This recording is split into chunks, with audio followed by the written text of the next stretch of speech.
ధర్మస్థల ఇప్పుడు ఎవరి నోట చూసినా ఈ మాటే, ఎక్కడ కూర్చున్నా దీనిపైనే చర్చ. చెప్పాలంటే అందరినీ అంతలా ప్రభావితం చేసింది ఈ కేసు.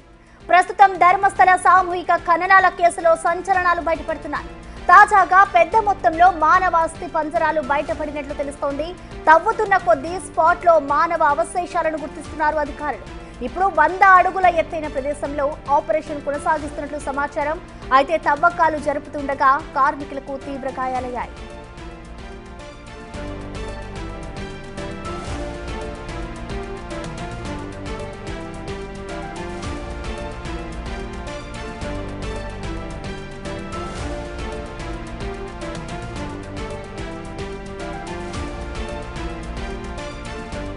దీనికి సంబంధించిన పూర్తి డీటెయిల్స్ ని మా ఎగ్జిక్యూటివ్ ఎడిటర్ అశోక్ లైవ్ లో అందిస్తారు. అశోక్, మనం చూస్తున్నాం ఇటు ప్రెసెంట్ ధర్మస్థలిలో అయితే ఎక్కడైతే పారిశుద్ధ కార్మికులు చెప్పడం అన్ని స్పాట్లలో కూడా ప్రెసెంట్ అధికారులు నిమగ్నమై కూడా తవ్వకాలు చేస్తున్నారు. తవ్వే కొద్దీ కూడా అక్కడ కొన్ని పార్ట్స్ అనేవి కూడా బయటకు తెలుస్తుంది. డీటెయిల్స్ అన్ని కూడా ఏ విధంగా ఉన్నాయనుకోవచ్చు. మరొక వైపు అక్కడ తవ్వకాలు జరుపుతున్న వారికి కూడా గాయాలైనట్లుగా తెలుస్తోంది. సో డీటెయిల్స్ ఏంటి అశోక్? ఎస్, బిగ్ బ్రేకింగ్ ఇది.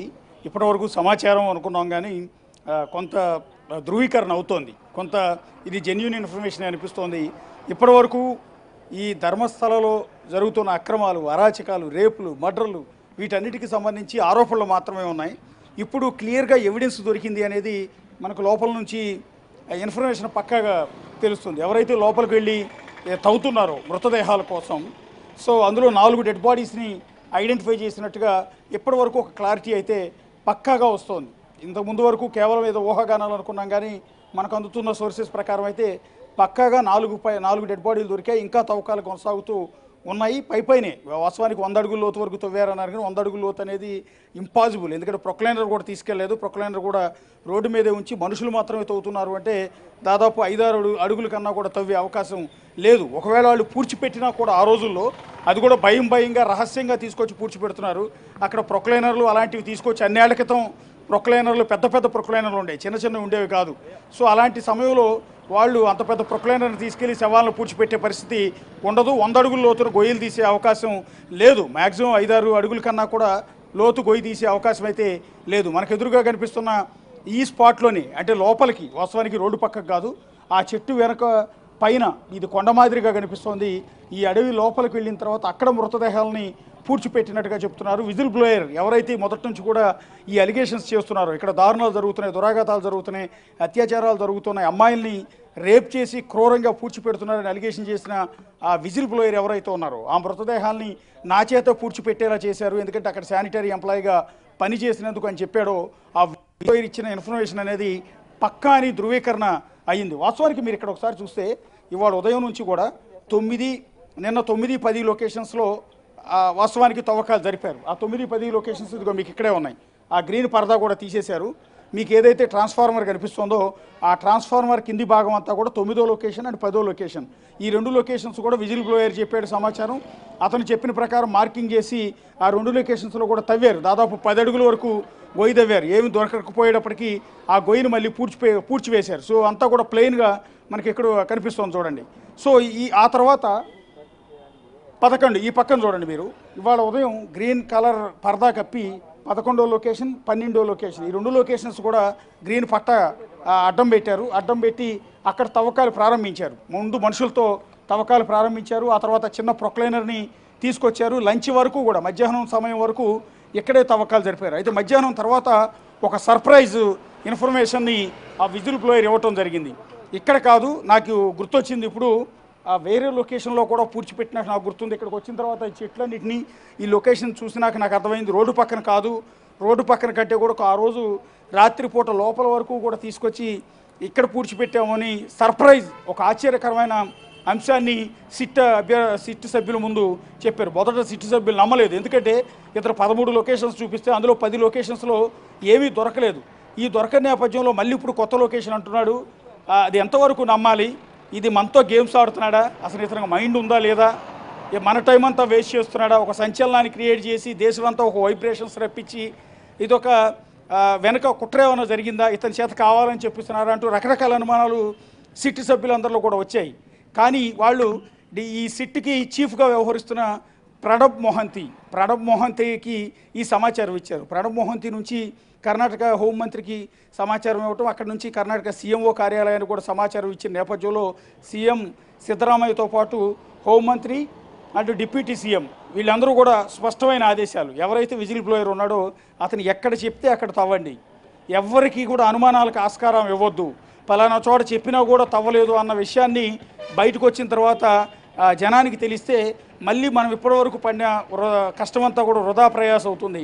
కాబట్టి విజిల్ బ్లోయర్ ఎక్కడ చెప్తే అక్కడ తవ్వండి అని ఒక గ్రీన్ సిగ్నల్ ఇచ్చిన తర్వాత ఇమ్మీడియట్గా విజిల్ బ్లోయర్ని తీసుకుని అడవి లోపలికి వెళ్ళారు. సో మీకు ఇక్కడ పరదాలు కట్టిన ఈ 11, 12 లొకేషన్స్ను వదిలిపెట్టి ఇక్కడ కంప్లీట్ వదిలిపెట్టారు. మామూలుగా అయితే ఇక్కడ తవ్వాలి, సాయంత్రం ఈ టైం వరకు కూడా సిట్ సభ్యులు కావచ్చు, తవ్వకాలు జరుపుతున్న సిబ్బంది కావచ్చు, కూలీలు కావచ్చు, వీళ్ళంతా కూడా ఇక్కడ తవ్వాలి. కానీ ఇక్కడ నుంచి అనూహ్యంగా అడవి లోపలికి వెళ్ళిపోయారు. ఇప్పుడే ఆ లోపల నుంచి కొంతమంది మనుషులు కూడా వస్తున్నారు, సిబ్బంది లోపల పనిచేసి వచ్చిన అధికారులు కూడా లోపల నుంచి ఇప్పుడే కొంతమంది వస్తూ ఉన్నారు. అలా ఆశ్చర్యకరంగా అతను కొత్త లొకేషన్ చెప్పడం, ఆ కొత్త లొకేషన్కి రాష్ట్ర ప్రభుత్వం నుంచి అనుమతి రావడం, డీజీపీ నుంచి అంటే సిట్ చీఫ్ నుంచి అనుమతి వచ్చిన నేపథ్యంలో హుటాహుటిన విజిల్ బ్లోయర్ని తీసుకుని సిబ్బంది మొత్తం కూడా అడవి లోపలికి వెళ్ళటం అనేది జరిగింది. అడవి లోపలికంటే ఇప్పుడు మనకు కనిపిస్తున్న ఈ లొకేషన్ నుంచి వెనక వైపుకి వెళ్ళారు. మనకి ఎదురుగా ఏదైతే అక్కడ నుంచి ఒక మనిషి కనిపిస్తున్నాడు మీకు, సో ఆ మనిషి దగ్గర నుంచి కూడా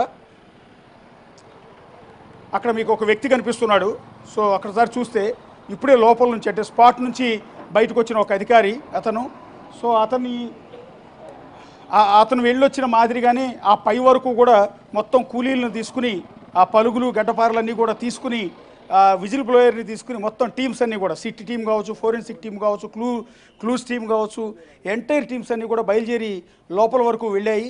ఆ వెళ్ళిన నేపథ్యంలో అక్కడ తవ్వకాలు అయిష్టంగానే కొంత స్టార్ట్ చేశారు. ఇదంతా నిజం కాకపోవచ్చు అని అయిష్టంగానే కొంత తవ్వకాలు స్టార్ట్ చేశారు. కొద్దిసేపటికి ఆ పొర్రీలు బయటపడటం, ఎముకలు బయటపడటంతో ఒక్కసారిగా షాక్ తిన్నారు. అంటే ఇన్నాళ్ళు ఇతను చెప్పిందంతా అసలు నిజమేనా కాదా అని భావించిన సిట్ టీము కూడా షాక్ తినేలా అక్కడ మృతదేహాల అస్థిపంజరాలు, ఎముకలు దొరకటంతో ఒక్కసారిగా షాక్కు గురయ్యారు.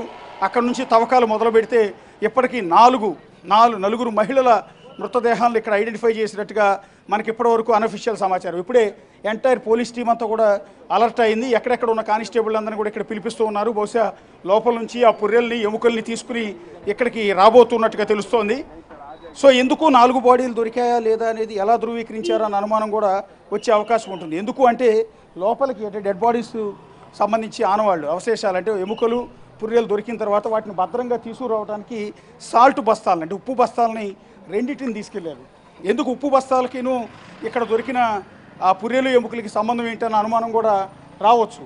ఎందుకు అంటే దానికి కూడా కారణం ఉంది. దొరికిన ఎముకల్ని ఉప్పు మధ్యలో ప్యాక్ చేసి ఫోరెన్సిక్ టీంకి తీసుకెళ్తారు, అవి దెబ్బతినకుండా. దాదాపు ఎన్నో ఏళ్ల నుంచి మట్టి లోపలే ఉన్నాయి కాబట్టి, దాదాపు 15 ఏళ్ళు 20 ఏళ్ల నుంచి కూడా మట్టి లోపలే ఎముకలు, పుర్రెలు ఉన్నాయి కాబట్టి అవి వాటిని ఫోరెన్సిక్కి తరలించేటప్పుడు ఎలాంటి దెబ్బతినకుండా ఉండేందుకు ఈ ఫోరెన్సిక్ సిబ్బంది ఈ విధంగా ఉప్పులో పెట్టి వాటిని తరలిస్తున్నట్టుగా మనకైతే కొంత సమాచారం. కొంతమంది ఫోరెన్సిక్ ఎక్స్పర్ట్స్తో మాట్లాడినప్పుడు ఉప్పు ఎక్కడ వినియోగిస్తారన్న అంశం మీద మనం డిస్కస్ చేసినప్పుడు వాళ్ళు చెప్పిన సమాచారం ఇలా చాలా ఏళ్ల క్రితం ఏదైనా ఒక కేసుకు సంబంధించి విచారణ జరుపుతున్న సందర్భంలో డెడ్ బాడీలు దొరికినప్పుడు కొన్నిసార్లు పోస్ట్ మార్టం కోసం కొన్ని ఏళ్ల తర్వాత కూడా డెడ్ బాడీని బయటికి తీసి మళ్ళీ అంత్యక్రియలు చేస్తూ ఉంటారు. మళ్ళీ అంత్యక్రియలు కాదు, ఫోరెన్సిక్ టీమ్స్ మొత్తం కూడా ఎంక్వైరీ చేస్తుంటారు కేసు దర్యాప్తులో భాగంగా. అలాంటి సందర్భాల్లో ఎముకలు చెక్కు చెదరకుండా ఉండేందుకు ఈ రకంగా ఉప్పులో పెట్టి వాటిని బయటికి తీస్తాము. అదే క్రమంలో ఇప్పుడు కూడా ఇది ఇంత సెన్సేషనల్ కేసు అయిన ఇక్కడ ఈ శవాలకు సంబంధించిన ఎముకలు, పుర్రెలు దొరికినప్పుడు వాటిని ఫోరెన్సిక్ విభాగానికి తరలించేటప్పుడు ఈ విధంగా ఉప్పులో ప్యాక్ చేసి వాటిని తీసుకెళ్తాం. అందుకోసం ఉప్పుని తెప్పించుంటారు అనేది ఇప్పటివరకు మనకు అందుతున్న సమాచారం. 2 బ్యాగుల నిండా అంటే దాదాపు 25 కేజీల బస్తాలు 50 కేజీలు ఉప్పుని లోపలికి తరలించారు. అంటే 4 డెడ్ బాడీస్ దొరికాయనేది ఇప్పటివరకు మనకు తెలుస్తున్న సమాచారం. ఇంకా ఎక్కువ కూడా దొరికిన ఆశ్చర్యపోరక్కర్లేదు. ఆ 4 కూడా మహిళలవేనని ప్రాథమికంగా ధృవీకరించారు. వాటన్నిటిని కూడా ఉప్పులో పెట్టి ఫోరెన్సిక్ టీంకి మరికొద్దిసేపట్లో తరలించిపోతున్నారు. ఇప్పటికే మొత్తం కూడా టీం అంతా అలర్ట్ అవుతుంది. చూడొచ్చు మీరు ఒకసారి అలర్ట్ అవుతోంది. అలర్ట్ అవుతున్న ఆ పోలీస్ యంత్రాంగం మొత్తాన్ని కూడా మనం ఇక్కడ దృశ్యాల్లో చూడొచ్చు. బస్సు కూడా సిద్ధం చేశారు. సో పోలీసులంతా కూడా పూర్తి స్థాయిలో అలర్ట్ అయ్యారు. లోపల నుంచి ఆ పుర్రెల్ని ఎముకల్ని తీసుకుని అత్యంత కీలకం కాబోతోంది ఈ ఎముకలు దొరకటం అనేది. సో ఇలా దొరికిన వాటిని మళ్ళీ దర్యాప్తులో భాగంగా, ఇన్వెస్టిగేషన్లో భాగంగా వాళ్ళంతా కూడా ఫోరెన్సిక్ టీము పరిశీలించిన తర్వాత అది ఎంత వయసు ఉన్న అమ్మాయిలు, ఎవరెవరు, ఆడవాళ్ళ మగవాళ్ళ, వీటన్నిటికి సంబంధించి పూర్తి స్థాయి సమాచారం తెలుసుకుంటారు. అలా తెలుసుకునే క్రమంలో అనేక సంచలనమైన విషయాలు బయటకు వచ్చే అవకాశం ఉంటుంది. ఇప్పటికే ఇది దేశవ్యాప్తంగా డిస్కషన్ జరుగుతోంది. ఒక పవిత్రమైన ధర్మస్థల క్షేత్రం, మంజునాథేశ్వరుడు కొలువై ఉన్న, శివుడు కొలువై ఉన్న అతి పవిత్రమైన దేవాలయం. ఈ దేవాలయాన్ని నిర్వహిస్తున్న వ్యక్తులు ఇంతటి ఘాతుకాలకు, దురాఘాతాలకు పాల్పడ్డారని ఎన్నో ఏళ్ల నుంచి బాధితులు ఆరోపిస్తున్నా కూడా ఎవరూ పట్టించుకోలేదు. ఎందుకంటే ఎంటైర్ వ్యవస్థలన్నీ కూడా వాళ్ళ చేతుల్లోనే ఉండిపోయాయి. మొత్తాన్ని లాబింగ్ చేసుకున్నారు. పోలీసు వ్యవస్థ, అధికార వ్యవస్థ, ఇంకా పొలిటికల్ వ్యవస్థ మొత్తం అన్ని వాళ్ళ గుప్పెట్లో పెట్టుకున్నారు. 1979 నుంచి ఈ అత్యాచారాల ఘటనలు, అమ్మాయిలు మిస్ అవటాలు, అత్యంత ఘోరంగా వాళ్ళ డెడ్ బాడీలు నగ్నంగా దొరకటం, ఇలాంటి ఘటనలన్నీ 1979లో వేదవల్లి మరణం తర్వాత నుంచి, ఆ తర్వాత పద్మలత, ఆ తర్వాత సౌజన్య, ఇలా చెప్పుకుంటూ పోతే ఎంతెంతో మంది బాధితులు ఉన్నారు. సో వాళ్ళందరూ, ఆ బాధితులంతా అప్పటి నుంచి ఇప్పటివరకు పోరాటం చేస్తున్నా కూడా పెద్దగా ప్రయోజనం అనేది లభించలేదు. కనీసం లోకల్ మీడియా సపోర్ట్ కూడా వీళ్ళకి లేని పరిస్థితి ఉంటుంది. ఎందుకు అంటే ఇక్కడ బాధితులంతా కూడా భయపడిపోయే పరిస్థితి వచ్చింది. ఎందుకంటే ఇటు media and political system, police system మొత్తం కూడా వాళ్ళ అధీనంలోకి వెళ్ళిపోయిన నేపథ్యంలో ఈ నేరాలు, ఘోరాలు బయట ప్రపంచానికి ఎక్కడ కూడా తెలియలేదు. ఆ విధంగా మేనేజ్ చేసుకుంటూ వచ్చిన ఈ అంశంలో ఇన్నాళ్ళ తర్వాత ఒక చిక్కుముడి వీడిపోబోతోంది. బాధితులకు ఒక న్యాయం అనేది జరిగే అవకాశం ఉంటుంది. అందుకని విజిల్ బ్లోయర్ రూపంలో ఒక విధంగా చెప్పాలంటే వాళ్ళకి ఒక దేవుడు లాంటి వ్యక్తి, ఈ నిజాలను బయట పెట్టడానికి తెర మీదకి వచ్చిన ఒక వ్యక్తిగా విజిల్ బ్లోయర్ని మనం చూడాల్సి వస్తుంది. విజిల్ బ్లోయర్ తెర మీదకి వచ్చి సడన్గా కొన్ని ఎముకల్ని, కొన్ని పుర్రెల్ని చేసు సంచిలో వేసుకుని నేరుగా సిట్ ఆఫీస్కి వచ్చేసి, నేను గతంలో శానిటరీ ఎంప్లాయీగా పనిచేశాను, ఇక్కడ దాదాపు 15 ఏళ్ల పాటు పనిచేశాను, అన్నేళ్లలో కూడా అంటే 1995 నుంచి 2014 వరకు పనిచేసిన సందర్భంలో శానిటరీ ఎంప్లాయీ అయిన నా చేత వాళ్ళు చంపి తీసుకొచ్చిన ఆడవాళ్ళ డెడ్ బాడీస్ అన్నింటిని కూడా ఈ అడవిలో పూడ్చేందుకు నన్ను తీసుకెళ్లేవాడు. దానికి ఆ పాపిష్టి పనులు నాకు ఇష్టం లేకపోయినా కూడా ఇక్కడ ఎంప్లాయీని కాబట్టి బెదిరించి నా చేత చేయించేవారు. చివరికి నా బంధువుల అమ్మాయిని కూడా ఇదే విధంగా నగ్నంగా డెడ్ బాడీ తీసుకొచ్చి పూడ్చబోనారు. ఆ తర్వాత నాకు జీవితం మీద విరక్తి పుట్టింది. అందుకని నా ఫ్యామిలీని తీసుకుని నేను ఇక్కడ నుంచి ఒక రాత్రికి రాత్రే అబ్స్కాండింగ్ అయిపోయి వెళ్ళిపోయాను. ఆ తర్వాత ప్రాణభయంతో ఎక్కడెక్కడో బతికాను. సో ఈ బతుకుతుంటే ఇన్నాళ్ళకి నాకు మనశ్శాంతి అనేది లేదు, కనీసం నిద్ర కూడా పట్టడం లేదు. ఎందుకు ఈ జీవితం అనిపిస్తోంది. ఇలాంటి క్రమంలో ఇంతమంది శవాలను పూడ్చిపెట్టిన నేను ఈ నిజాన్ని బయటికి చెప్పకుండానే చచ్చిపోతానేమన్న భయంతో సిట్ ఆఫీస్ ముందుకు వస్తున్నాను. సో నేను చెప్పిన లొకేషన్స్ అన్నీ కూడా చూపిస్తాను. ఆ లొకేషన్స్లో కనుక మీరు తవ్వితే ఈ ఏదైతే ధర్మస్థల మంజునాథేశ్వర స్వామి ఆలయం నిర్వాహకులు ఎవరైతే ఉన్నారో వాళ్ళు చేసిన పాపాలన్నీ కూడా బయటకు వస్తాయి. ప్రధానంగా హెగ్డే ఫ్యామిలీకి సంబంధించి వాళ్ళు చేసిన దురాఘాతాలన్నీ కూడా బయటకు వస్తాయని అతను చెప్పినప్పుడు ఎవ్వరు కూడా నమ్మల, చాలా లైట్ తీసుకున్నారు.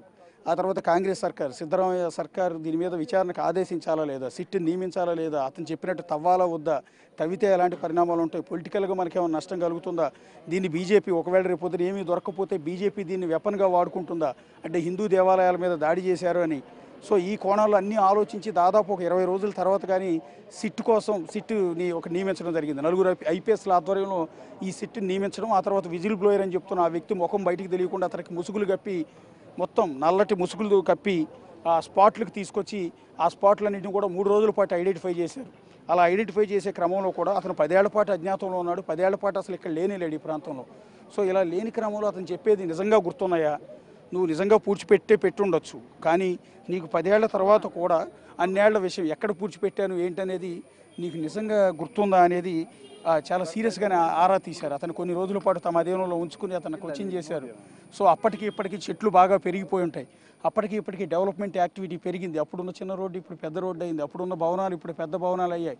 అప్పుడున్న చెట్లను కొన్ని కొట్టివేసి ఉంటారు. మరికొన్ని చెట్లు ఇక్కడ నిరంతరం వర్షపాతం ఉండటం వల్ల, ఎప్పుడు వర్షం కురుస్తూనే ఉండటం వల్ల కొన్ని చెట్లు విపరీతంగా పెరిగి ఉండొచ్చు. సో నువ్వు పూడ్చిపెట్టిన లొకేషన్స్ నీకు ఎలా గుర్తుంటాయి అని ప్రశ్నించిన సందర్భంలో, కాదు నేను చూపిస్తానని అతను దాదాపు 13 లొకేషన్స్ని చూపించాడు. ఆ 13 లొకేషన్స్లో భాగంగా ఇప్పటివరకు 10 లొకేషన్స్ని తవ్వారు. అందులో 6వ లొకేషన్లో ఒక డెడ్ బాడీ దొరికింది. సో దొరికింది డెడ్ బాడీ. సో ఇక మిగిలిన డెడ్ బాడీస్ అన్ని కూడా ఐడెంటిఫై అవుతాయి అనుకునే టైంలో ఒకే ఒక డెడ్ బాడీకి సంబంధించిన ఆనవాళ్ళు, పుర్రె ఎముకలు దొరికాయి. అది కూడా ఒక పురుషుడికి సంబంధించిన డెడ్ బాడీ మాత్రమే దొరికింది, అంటే అస్థిపంజరం దొరికింది. సో దానితో కేసు ఇన్వెస్టిగేషన్ ముందుకు సాగే అవకాశం లేదు. సరే, అతన్ని ఎవరు పూడ్చిపెట్టారు, ఆ చనిపోయింది ఎవరు ఏంటనేది తర్వాత ఆరాధిస్తారు, అది వేరే విషయం. ఇక్కడ పాయింట్ అంతా కూడా ఆడవాళ్ళని అత్యాచారం చేసి ఇక్కడ పూడ్చిపెట్టారు. 110 మందికి పైగా అమ్మాయిలు, అది కూడా 15 ఏళ్ల నుంచి 25 ఏళ్ల లోపు ఉన్న అమ్మాయిల్ని రేప్ చేసి చంపి తీసుకొచ్చి ఇక్కడ ఆనవాళ్ళు లేకుండా పూడ్చిపెట్టారు అనేది మెయిన్ అలిగేషన్. కానీ అక్కడ దొరికింది మేల్ అస్థిపంజరం.